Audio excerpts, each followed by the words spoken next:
JNU में 4 साल बाद छात्र संघ के चुनाव में लेफ्ट ने अपना दबदबा बरकरार रखा।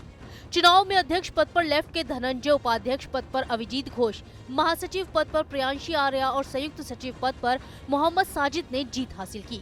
लेफ्ट की जीत के साथ ही उनके समर्थक छात्रों ने हाथों में लाल और सफेद झंडे लहराकर अपने प्रेसिडेंट का वेलकम किया।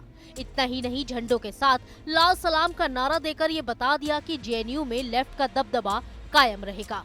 दरअसल 24 मार्च को आए चुनावी नतीजों में करीब 3 दशकों यानी 28 सालों के बाद लेफ्ट समर्थित ग्रुप को पहला दलित अध्यक्ष मिला है। प्रेसिडेंट धनंजय बिहार गया के रहने वाले हैं और बत्तीलाल बैरवा के बाद वामपंथी दल के पहले दलित प्रेसिडेंट हैं।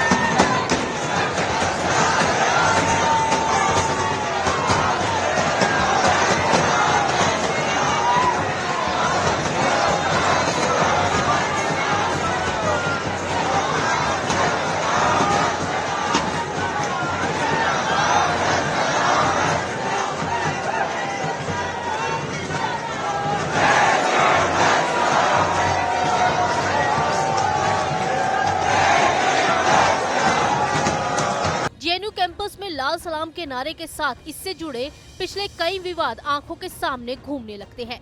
हालांकि जवाहरलाल नेहरू विश्वविद्यालय ने देश को कई अर्थशास्त्री, इतिहासकार, शिक्षाविद दिए हैं।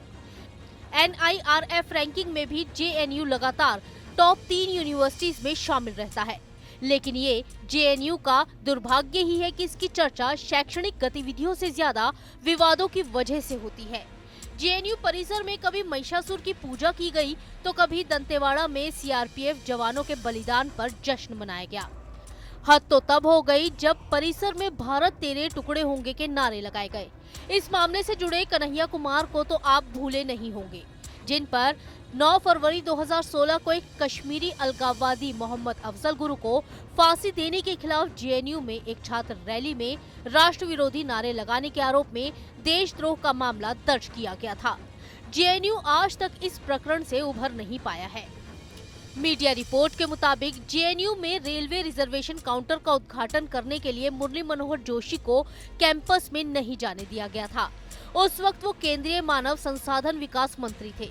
वामपंथी विचारधारा वाले छात्रों के विरोध की वजह से उनको वापस लौटना पड़ा था, जबकि इसके कुछ दिन पहले ही अलगाववादी नेता यासीन मलिक ने कैंपस में बैठक की थी। आपको बताते हैं कि जेएनयू और विवादों का सिलसिला कितना पुराना है। साल 2010 में छत्तीसगढ़ के दंतेवाड़ा में नक्सलियों के हमले में 76 सीआरपीएफ के जवान शहीद हुए थे। तब आरोप लगा था कि सैनिकों की शहादत पर वामपंथी छात्र संगठनों ने खुशी मनाई थी। इसके अलावा साल 2014 में जेएनयू में महिषासुर बलिदान दिवस नाम से कार्यक्रम आयोजित किया गया था। तब भी आरोप लगा था कि जो पर्चे बांटे गए थे उसमें देवी दुर्गा के बारे में आपत्तिजनक शब्दों का प्रयोग किया गया था। जेएनयू में फरवरी साल 2016 में भारतीय संसद पर हमले के दोषी अफजल गुरु की फांसी की 3री बरसी पर कार्यक्रम आयोजित किया गया था। तब भी आरोप लगे थे कि उस दौरान जेएनयू में देश विरोधी नारे लगाए गए थे।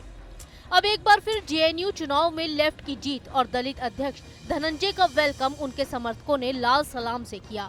हाथों में लाल और सफेद झंडे लिए जेएनयू कैंपस लाल सलाम के नारों से गूंज उठा। अब देखना ये है कि 4 साल बाद हुए चुनाव में जेएनयू में कोई नया विवाद होता है या नहीं। Team news nation.